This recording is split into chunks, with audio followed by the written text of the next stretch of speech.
When you know within yourself that there's something you want to do, and I believe that all of us were born with a purpose, that all of us have something that we are supposed to do, that all of us have some goodness within us, and that goodness gives us a responsibility to manifest our greatness.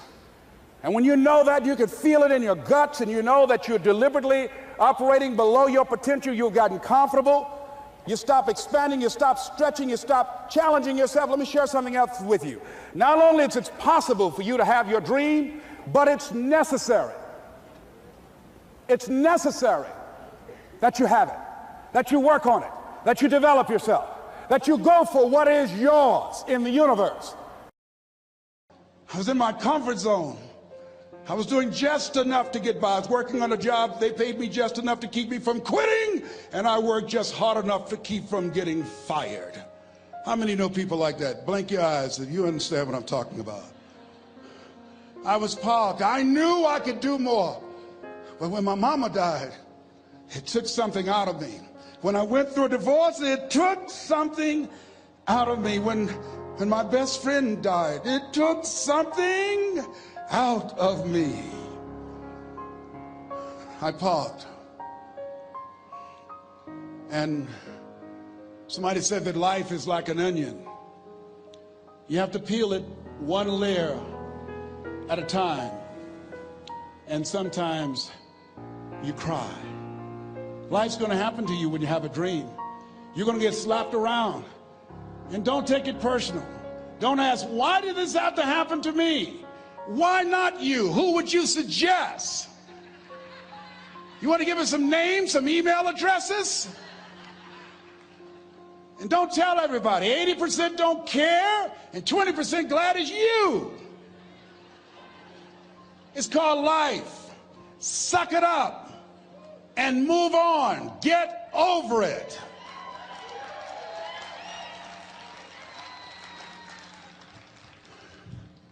It happens to everybody. Here's the other thing: as you look at your goals and look at your dreams, when you're going through some stuff, repeat out to me, please. When things go wrong, don't go with them. Yes, write that down. When things go wrong, don't go with them. When you're working on a business deal, you're counting on some money. Someone said you will get the loan, and it falls through. You have an event, and the people that you thought would be there and support you, they don't come through. Or someone turns against you, or you get ripped off. It's going to happen to you. Happened to me. Someone stole all my products, my database, over 180,000 names and addresses. It's not personal. It's going to happen to everybody. It does. 8 out of 10 millionaires have been financially bankrupt. Walt Disney had he filed bankruptcy 7 times and had 2 nervous breakdowns. It's called life. But I got a saying: when life knocks you down, try and land on your back, because if you can look up, you can get up. You've got the power in you to do that. You've got something special. You've got comeback power. Here's the other thing. Let us say together, it's possible. It's necessary. It's me.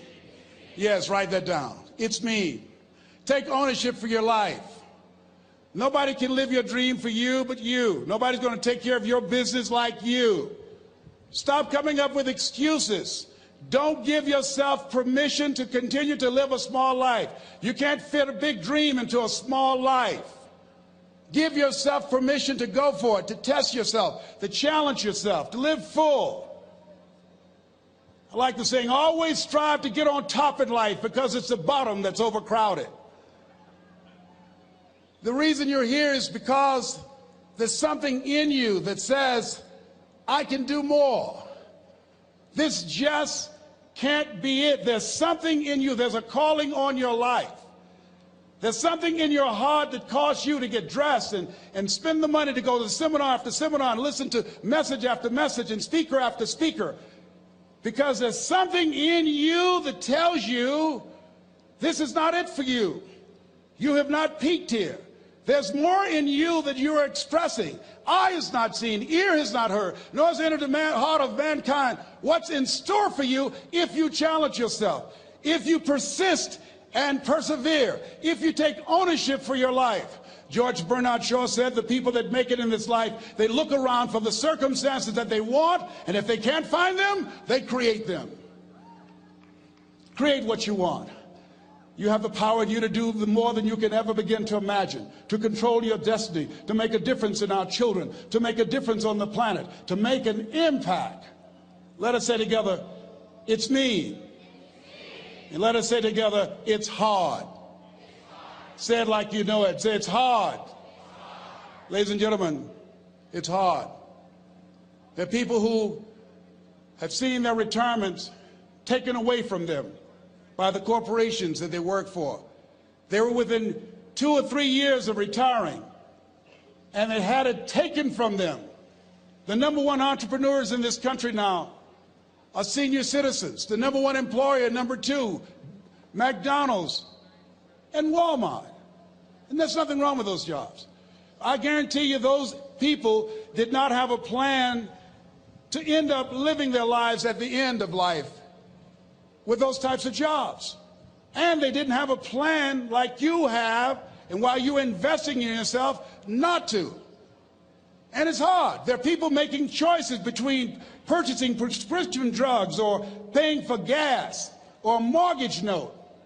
It's hard when you're working on a job for 20 years, 30 years, give them some good years, and then they come in and tell you, we've downsized. In other words, you're fired. And then you have to start all over again. How many of you know it's hard? Raise your hands, please. It's hard. And it's not fair. One of the things I like about T. Harv is he talks about work and investing in yourself. It's not fair when people are going up against that kind of stuff to tell them just think positive and be enthusiastic and everything will work out all right. Ain't that kind of party. It's hard. Life will put some knots on your head. I bought my first home for my mother. I was rushing, didn't know what I was doing, and I bought a home that had a lien against it. And they called me, Mr. Brown, yes, there's a lien against your property. We need $55,000 if you're going to stay there. Wait a minute, sir. I just bought this home. The guy told me there were no liens against it. I'm not the one that owe you the money. You should have checked that out, Mr. Brown. Come on. I called my attorney. We followed up. Yes, Les, there's a lien against the property. But he told me there were no liens. He lied, obviously. Oh, my God. He told me he wanted to help me because he admired the fact that I was buying this home for my mother and that he was adopted, and he identified with me. Les, he suckered you. He played you, man. So what? Well, would they take payment arrangements? What about $5,000 a month? They want all the money, Les. They want all the money, or you're going to have to get out. The house is going up for sheriff sale. Do you have it? No, I don't have it. Can they give me some time? Tell them to give me 3 months, please. Give me 3 months. My mother's in her 70s, man. She has a bad heart. Don't do this to me. This is my dream. Don't do this, man. Please, let me talk to them. Les, I'm talking to their attorney. They don't want to talk to you. I've got to talk to their attorneys. Do you have the money? No. Will they give me 3 months? No. What about 2 months? No, Les. They want the money in 7 days. Oh, my God. Let me call you back. I'm not sure. And I walked the floors thinking, God, how could this happen to me? I got to figure this out, huh? I got to figure this out. And it seemed like the days were just ticking off, ticking off. Thursday, I had to call them and let them know. They called me, Les, do you have the money? No, I don't. Friday, you have to leave. The sheriff will be there. You're going to have to leave, Les. They're going to take my house. What about my down payment? You lost it, Les. You lost it. Okay. I got to go. Yes. I prayed, Lord, please, if you show me that you're real, if you're really real, you think Paul worked for you, you haven't seen anything. Don't let me lose this house and watch what I'll do for you. I was trying to cut a deal. Have you ever tried to cut a deal? It's amazing how spiritual you get when you get in trouble. You know what I mean? When I was diagnosed with prostate cancer, I was going to bed with the Bible and the Holy Quran and Science of Mind and Joel Goldsmith, everything I could find. I was praying to Jesus, Yahweh, Melchizedek, everybody. I was calling on everybody. It's amazing. And here I was walking the floor at 3 o'clock in the morning, and I had to go and wake my mother up. I got on my knees and I said, Mama, I said, I need you to wake up. She said, what's wrong, Leslie? I can hear you walking back and forth. I'm not asleep, son. I said, there's something I need to tell you. She said, your eyes are red. Why are your eyes red? Because I feel so stupid now. Why? We got to move tomorrow. Why, Leslie? There's a lien against the property, and they want $55,000, and I don't have it. And we're going to be set out tomorrow. We have to go back to Liberty City. So she said, it's okay. I don't like this house anyhow. I said, why? She said, because of my arthritic knees, it hurts my knees when I go up the steps. I said, and why didn't you tell me? Because you were so happy. I just said it because you were happy. I'll live in a shack with you, boy. I love you. It's not the house. I love you. I love all my children. I said, thank you, Mama. Thank you. And the next day when we were in the truck going back to Liberty City, and we pulled down 68th Terrace, the neighbors came out and said, wow, Mamie, y'all coming back? Are you back? Yes. What happened to the home your boy bought for you? Those boys you adopted.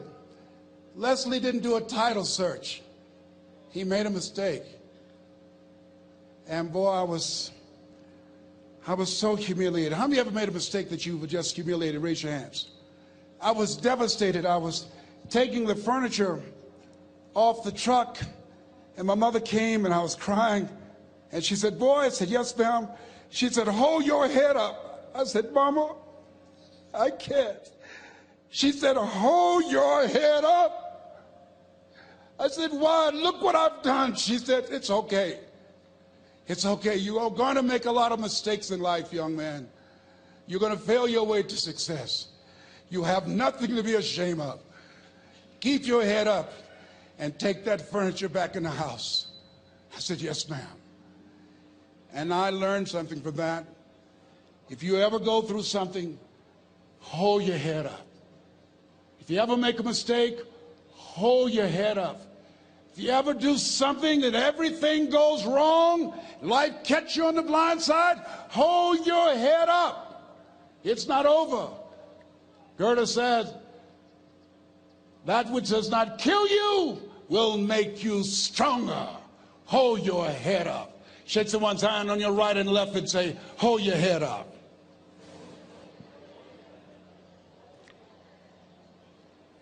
Here's something else, ladies and gentlemen. Repeat after me, please. You got to be hungry. Everybody together, you got to be hungry. I'll never forget Mr. Washington said, Mr. Brown, yes, sir. What do you want to do with your life, young man? I said, sir, I want to be a disc jockey. He said, Mr. Brown? I said, yes, sir. He said, you got to be hungry. I said, what do you mean by that? He said, people that are hungry are willing to do the things today others won't do in order to have the things tomorrow others won't have. People that are hungry are willing to invest in themselves. People that are hungry will go to seminars and workshops. People that are hungry are always searching, always seeking higher ground. So how do you want to make it? I said, I want to be a disc jockey. He says, good. Here's what to do. He said, I want you to read 10 to 15 pages of something positive every day. He said, you don't get in life what you want, you get in life what you are. You must program yourself to success. He said, I want you to listen to Earl Nightingale and Zig Ziglar. Listen, faith comes by hearing and hearing and hearing. He said, I want you to change your relationships. And I don't want you to ever lose your hunger. I said, what do you mean by that? He said, people that are hungry are unstoppable. People that are hungry are no matter what people. They make it happen no matter what. He said, I want you to listen to Paul Harvey. Who is he? He's the world's greatest communicator. Success leaves clues, young man. Always listen and follow people who are doing what it is you want to do at the level you want to do it, and learn from them. I told T. Hobb when we were standing by the stage, I said, hey man, I want to work more with you. I want you to coach me. I want to learn from you. See, I found you're never too old to learn, and you're never too young to teach. Always have a thirst for learning. So I listened to Paul Harvey every day on the radio. While in school, I would go out and listen in his car. He gave me his keys. I was working to develop myself. And I continued to listen to motivational messages, and he would take me to see the late Dr. Norman Vincent Peale, who wrote the book, The Power of Positive Thinking. I toured with him before he passed. You have something special. You have greatness within you. Don't allow your circumstances to determine who you are. Don't allow your negative thoughts to hold you back. You have something special. You can do more than you can ever begin to imagine. Dr. Peale was an incredible man. I admired him. When he spoke, he gave me goosebumps. I can feel him in my heart. And I never forget, we were coming back to the school, and Mr. Washington said, Mr. Brown, yes, sir. When Dr. Peale spoke, you didn't move. When he spoke, you were hanging on every word. When he spoke, we didn't have to tell you to sit down and be quiet. Why? I said, sir, I could feel him when he talked. I felt like he was talking to me, sir. He said, he was. I said, but he doesn't know me, but he was speaking to you. Did you feel him in your heart? I said, yes, sir. He said, most people feel him in their head. If you felt him in your heart, he said, listen to him, son. Follow him, learn from him. And I would go to seminars and workshops. Anywhere I would find where Dr. Peale was, I would be in the audience. I would drive 200 and 300 miles just to hear him speak. And my dream and vision was to share the stage with him. I thought about it. What is your goal? What is your vision? I want you to hold it in mind. There's some power in that, because when I became involved in speaking, I never forget, I got a call from Og Mandino, who wrote the book, The Greatest Salesman in the World. He said, Les, I'm stuck in Philadelphia. I need to be in Kankakee. Dr. Norman Vincent Peale is appearing. I can't make it. I heard you're in Chicago. I said, yes, I am. Can you go and open for me? I said, yes, man. Oh, my God. Dr. Peale, I said, yes, I'd love to do it. And I went there, and I came. I said, hi, I'm Les Brown. He said, you're not the band of renown? I said, no, I'm Mrs. Mamie Brown's baby boy. I'm here to speak. He said, come backstage. And his wife, Martha, was there. And she said, Papa, Les Brown is here, the speaker. And he said, Les Brown? Les Brown shoot for the moon? Because even if you miss your land among the stars? I said, sir, that's my quote. I wrote you when I was in the 11th grade. I was a part of a special education class project. That's my quote. He said, I know. I end all my speeches with that quote. And Dr. Peale had a great sense of humor. A young man was backstage, and I had so many questions to ask him, and my mind froze up, and the young guy said, Dr. Peale, how old are you? And he was up in age. He said, Sonny, I'm 92. The young man looked at him and said, I don't know if I want to live to get 92. He said, that's because you've never been 91. So I did the things that Mr. Washington suggested. I listened to motivational tapes on a regular basis. I would go to seminars and workshops whenever Zig Ziglar and Dr. Dennis Waitley and Jim Rohn would come to town. And I said, sir, what do you want me to do now? He said, Mr. Brown, I've given you everything that I can give you. He said, develop your mind, put your money where your mouth is, continue to learn how to be an effective communicator, because once you open your mouth, you tell the world who you are. And always surround yourself with OQP, only quality people. So I went to apply for a job on Miami Beach.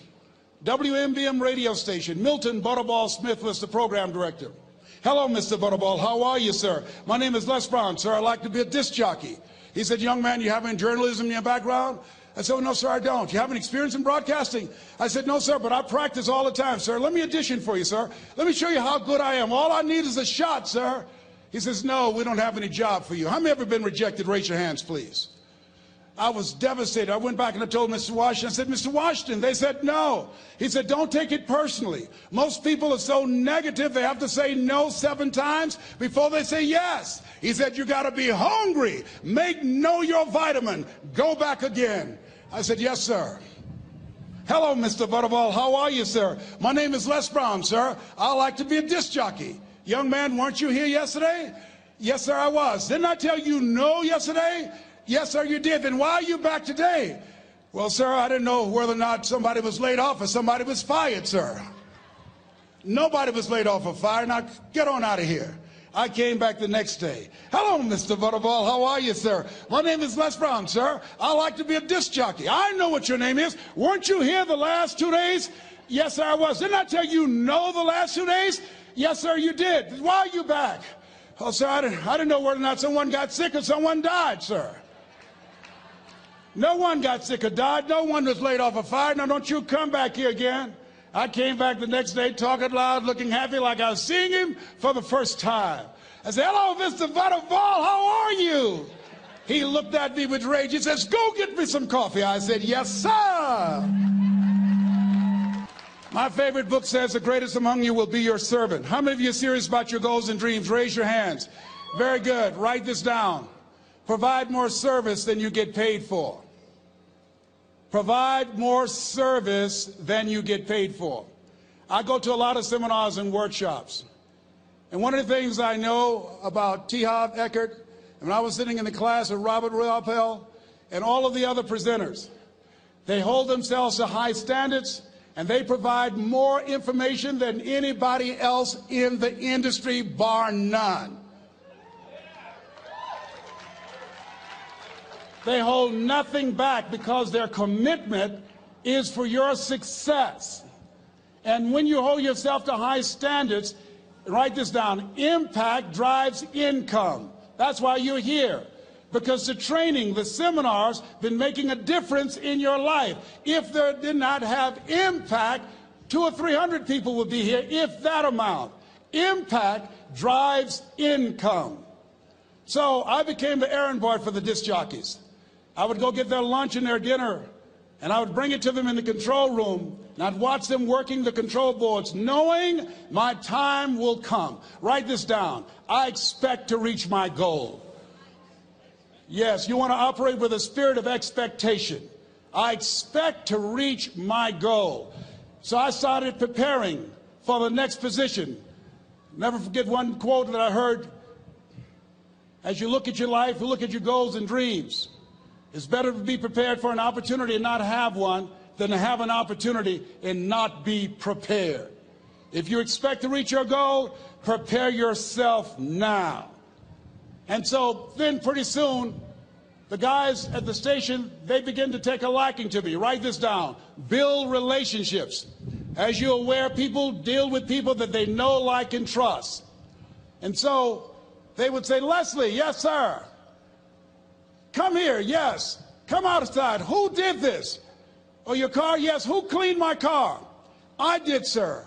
I would wax their cars on the weekend, inside and out. How much do you charge? Oh, nothing, sir. I just wanted to help out.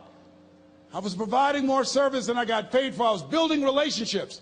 They said, whoa, look here. Donna Ross and the Supremes are coming to town.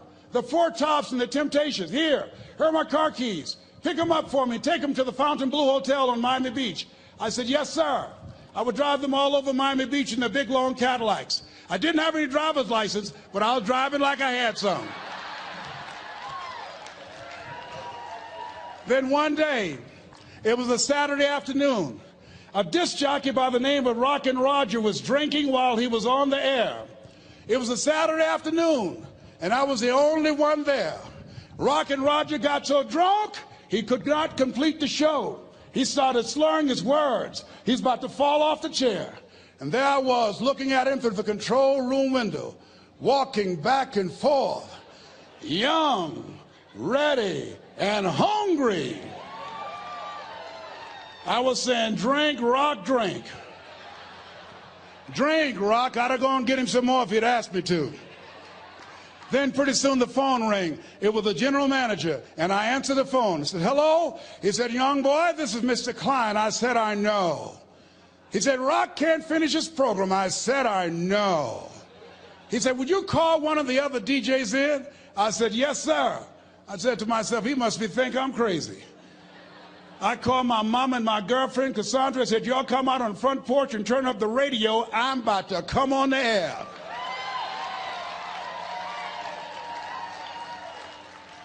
I waited for about 20 minutes, and I called him back. I said, Mr. Klein, I can't find nobody. He said, young boy, you know how to work the controls? I said, yes, sir. He said, go in there and segue the record, but don't say nothing here. I said, yes, sir. I couldn't wait to get old Rock out of the way. I put on a fast record. I said, look out, this is me, LB Triple P. Les Brown, your platter playing papa. There were none before me, and there will be none after me. Therefore, that makes me the one and only. Young and single and love Domingo, certified, bona fide, indubitably qualified to bring you satisfaction and a whole lot of action. Look out, baby, I'm your love man. I was hungry. I was hungry. Get old man a round of applause. I was hungry. I was hungry. You got to be hungry. Shake someone's hand on your right and left all around you and say, you got to be hungry. You got to be hungry. To get those dreams out of your head and step into your greatness, you got to be hungry.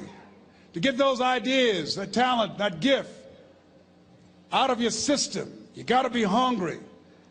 To get up off the canvas of life and understand what Willie Jolly meant, that a setback is a setup for a comeback. You got to be hungry. People that are hungry are willing to do the things today others won't do in order to have the things tomorrow others won't have. How many of you got value out of what you've heard thus far? Raise your hands, please. Very good. I'd like to leave this with you. I don't know what your goals are. I don't know what you want to do. Here's what I know about you.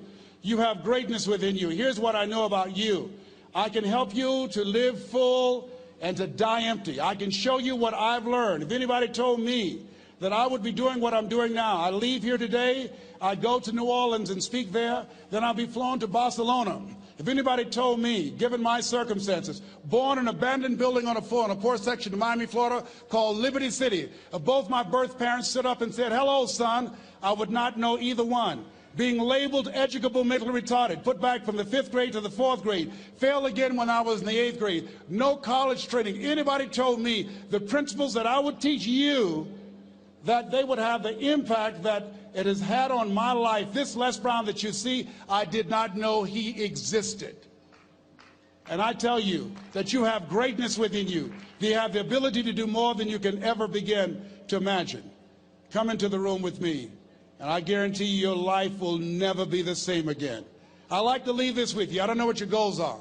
Mine is to find a cure to autism. Mine is to find a cure to breast cancer and to prostate cancer. Mine is to work with our youth and to reduce the recidivism rate in our prisons and help young people learn how to become an asset to our society rather than a liability. Mine is to train speakers to become great communicators, to speak from their heart, not their heads, and teach them how to impact and create a new conversation so people can see the possibilities of life and overcome the possibility blindness that held me hostage for 14 years. I don't know what your goals are, but here's what I know about you, and I don't know you. You've got greatness within you. And I like to leave this with you, something my mother used to love to hear me say. Leslie, yes ma'am, mama. Say that thing for me, boy, that makes me feel good. I dedicate this to you, to the greatness in you, and to the dream that you showed up on the planet to produce. And it's simply this. If you want a thing bad enough to go out and fight for it, to work day and night for it, to give up your time, your peace, and your sleep for it. If all that you dream and scheme is about it, and life seems useless and worthless without it, and if you gladly sweat for it and fret for it and plan for it, and lose all your terror of the opposition for it, and if you simply go after that thing that you want with all of your capacity, strength and sagacity, faith, hope, and confidence, and stern pertinacity,